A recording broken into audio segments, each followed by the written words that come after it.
Shalom sahabat Morning Grace yang dikasihi Tuhan.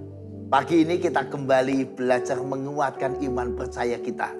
Karena selalu ada banyak pekerjaan-pekerjaan Tuhan yang kita rasakan, yang menyertai kehidupan kita. Sehingga kita harusnya tiap hari makin diperkuat kepercayaan kita. Mari kita berdoa sebelum lebih lanjut. Ya Tuhan, kami ingin terus memperkuat kepercayaan kami. Supaya kami tidak lemah dan tidak lengah. Melainkan kami bisa terus melangkah hari ini dalam kekuatan pertolongan Tuhan.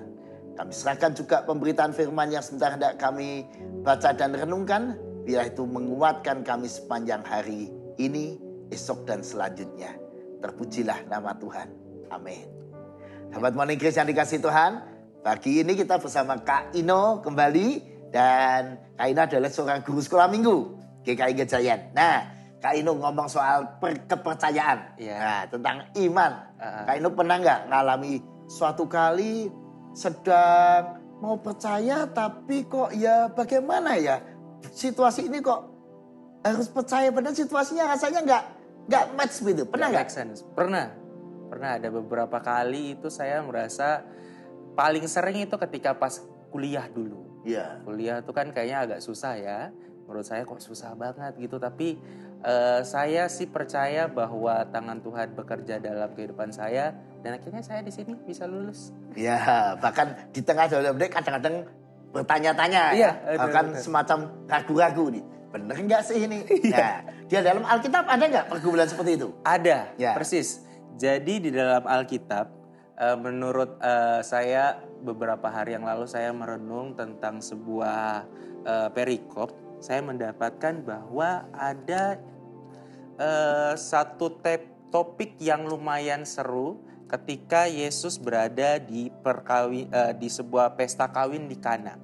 Itu saya ambilnya dari Injil Yohanes 2, ayatnya yang pertama sampai dengan ayatnya yang kelima. Saya bacakan ya Pak ya. Pada hari ketiga ada perkawinan di Kana yang di Galilea. Dan ibu Yesus ada di situ. Yesus dan murid-muridnya diundang juga ke perkawinan itu. Ketika mereka kekurangan anggur, ibu Yesus berkata kepadanya, "Mereka kehabisan anggur." Kata Yesus kepadanya, "Mau apakah engkau daripadaku, ibu? Saatku belum tiba." Tetapi ibu Yesus berkata kepada pelayan-pelayan, "Apa yang dikatakan kepadamu, buatlah itu." Nah, dari pembacaan kita hari ini, saya itu melihat ada beberapa hal yang unik, Pak. Yang pertama yang saya rasa unik adalah yang pertama dari pertanyaannya Ibu Yesus, Maria kepada Yesus. Entah kenapa saya merasa unik karena menurut saya Yesus di situ kan diundang, tapi Ibu Yesus di situ bertanya tentang masalah tersebut, masalah kekurangan anggurnya itu justru kepada Yesus. Kalau misalnya saya sebagai yang hadir di sana, saya juga akan bingung, loh kenapa ke saya? Kenapa nggak langsung ke panitia misalnya, kalau saya berpikirnya kayak gitu. Yang unik kedua adalah malah yang lebih unik ini, adalah pernyataan dari Yesus itu sendiri. Yesus mengatakan bahwa di ayatnya yang keempat, Yesus berkata kepadanya, "Mau apakah engkau daripadaku, ibu? Saatku belum tiba." Di sini Yesus seperti mengatakan, bentar dulu, sabar nih. Ini belum waktunya. Nah, kita garis bawahi dari kata belum waktunya ini. Seperti Yesus berkata, tunggu dulu, sebentar lagi. Sebentar lagi, itu dia yang sebenarnya yang Yesus ingin katakan. Lalu yang unik ketiga adalah ketika Maria, ibu Yesus berkata, apa yang dia berkata kepada para pelayan, apa yang dikatakan kepadamu, buatlah itu. Menurut saya ini adalah bentuk iman dari seorang bernama Maria ibu Yesus. Menurut saya kita harus belajar dari Ibu Maria tentang bagaimana dia mengambil sikap ketika dia tidak tahu apa yang harus diperbuat, ketika masalah itu menekan dan juga membuat kita frustasi, yang dia lari pertama kali bukan kepada orang yang di sekelilingnya, tetapi yang dia lihat untuk pertama kali dan juga untuk dia tanyakan adalah kepada Yesus. Kadang-kadang kan kita kalau misalnya dalam pergumulan hidup, apalagi kalau misalnya saya anak milenial, biasanya kalau misalnya bertanya nggak langsung ke Yesus tapi langsung ke Google, kalau nggak ke Google ke YouTube ya. Nah biasanya kan kayak gitu.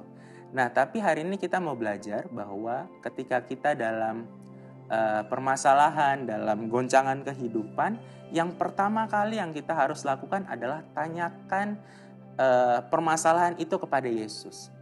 Lalu biarkanlah waktunya Yesus yang menyelesaikan persoalan-persoalan tersebut. Misalnya kalau Yesus bilangnya oke, dalam hati kan kita kalau misalnya orang percaya kita selalu berdoa kepada Tuhan. Andaikan misalnya kita punya masalah, kita berdoa kepada Tuhan, Tuhan tolonglah masalah saya ini seperti bagaimana. Andaikan Tuhan berkata oke tunggu, ya udah kita sama seperti Maria, kita mau untuk dengan tenang, dengan hati yang tulus untuk menunggu apa kata Yesus selanjutnya. Dan kalau misalnya kita baca selanjutnya di ayat-ayat selanjutnya, maka akan terjadi sebuah mujizat, yaitu air berubah menjadi anggur. Di situ kita punya satu gambaran bahwa kita kalau misalnya sudah punya masalah, kita percaya saja bahwa Yesus adalah juru selamat kita. Dia memiliki dia memiliki jawaban dari setiap permasalahan kita, dan di ujung sana nanti ada sebuah jawaban yang Tuhan sudah sediakan bagi kita untuk membuat kita terpuaskan, untuk membuat kita menjadi hidup yang baru, diubahkan dari air yang sebenarnya tidak dipakai di pesta tersebut menjadi anggur yang menyenangkan untuk semua orang. Jadi saya kira kalau misalnya teman-teman semua dalam pergumulan hidup, teman-teman Morning Grace yang ada di rumah dalam pergumulan hidup, percaya saja bahwa Tuhan itu dekat, Tuhan itu mampu untuk mengatasi semua persoalan, dan yakinlah di satu waktu di depan sana pasti ada perubahan yang Yesus sudah siapkan bagi kamu semuanya. Thank you. Amin. Wow. Jadi percaya saja. Ya, jadi kayak lagu sekolah minggu itu loh. Oh, iya. Percaya saja, percaya sedalam-dalamnya. Dan yang menarik lagi Kak Ino, kepercayaan Maria Ibu Yesus itu juga akhirnya menular juga itu pada para pelayan. Oh iya betul. Karena kan Maria berkata pada para pelayan, apa yang dikatakannya perbuatlah itu. Dan para pelayan betul-betul mentaati kan. Iya. Yang Yesus katakan pokoknya ikuti. Dilakukan. Dan saya kira sukacita itu akan menjadi milik semua orang juga. Bukan cuma Maria. Dan kepercayaannya yang sudah meyakini betul siapa Yesus dan menyadari siapa Yesus, maka mengalami kepercayaan yang kuat dan bukti dari imannya juga nyata. Tapi juga ini menular kepada para pelayan. Para pelayan saya kira menjadi saksi mata. Betul. Mengikuti apa yang Yesus katakan dan sebagainya. Nah di sini kita juga belajar Kak Inu bahwa kalau kepercayaan kita kuat, kepercayaan kita tuh bisa menular kepada orang lain. Atau kita bisa membagikan kepercayaan itu melalui pengalaman bersama orang lain. Contoh nih misalnya Kak Ino dan kawan-kawan. Ada masalah bersama dengan kelompok. Betul. Satu orang beriman bisa membuat yang lain juga mengalami pengalaman iman yang sama. Karena contoh nih yang pernah saya alami Kak Ino. Ketika itu kita mengadakan acara kebaktian istimewa. Katakanlah semacam kebangunan rohani di persekutuan remaja di mana dulu saya melayani.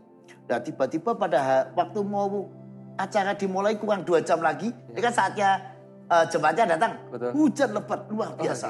Kota Jogja mendung luar biasa. Hujan lebat. Pokoknya kita udah pesimis betul. Kurang setengah jam. Nggak ada yang datang. Waduh. Kosong gerejanya. Lalu saya mengajak teman-teman berdoa. Udah kita doa. Kita percaya. Kalau Tuhan berkenan pasti sesuatu terjadi. Lalu kita berdoa bersama-sama. Lalu karena doanya terlalu serius. Itu nggak terasa cukup lama doanya. Panjang. Ya lama. Nah kurang 10 menit acara. Kita melihat gereja masih kosong. Tetapi tidak lama kemudian hujan berhenti. Ah. Dan tepat pada waktunya itu mulai satu demi satu datang. Oke, satu persatu. Hanya lewat sedikit, berjemaah sudah cukup banyak orang yang hadir. Ya di situ kita belajar. Lalu semua ini mengalami pengalaman bersama. Menjadi pengalaman dari satu orang, dia pengalaman community. Ya ini. Kiranya juga dari pengalaman seorang ayah atau ibu yang beriman, bisa membuat satu keluarga percaya. Terutama anak-anak zaman sekarang perlu melihat, mengalami Yesus melalui kepercayaan orang tuanya. Supaya orang tua bukan hanya memberikan statement, wah Yesus itu hebat, wah Yesus itu baik, wah Yesus itu Tuhan. Tapi mengajak anak-anaknya, keluarganya punya pengalaman bersama. Dan itu akan membuat kepercayaan yang kuat.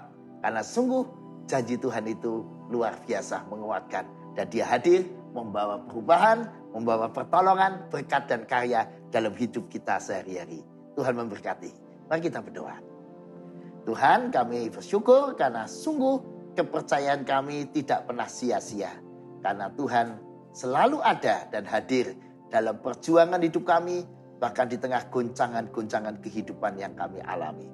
Biarlah pengalaman kami ini juga menjadi berkat bagi orang-orang sekeliling kami. Saling menguatkan dalam pengalaman bersama Tuhan Yesus. Kami serahkan hari-hari ini dalam tangan kasih pertolongan Tuhan. Amin.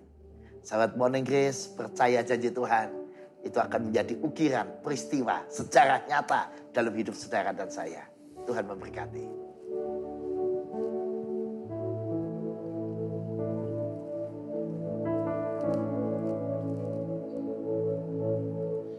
So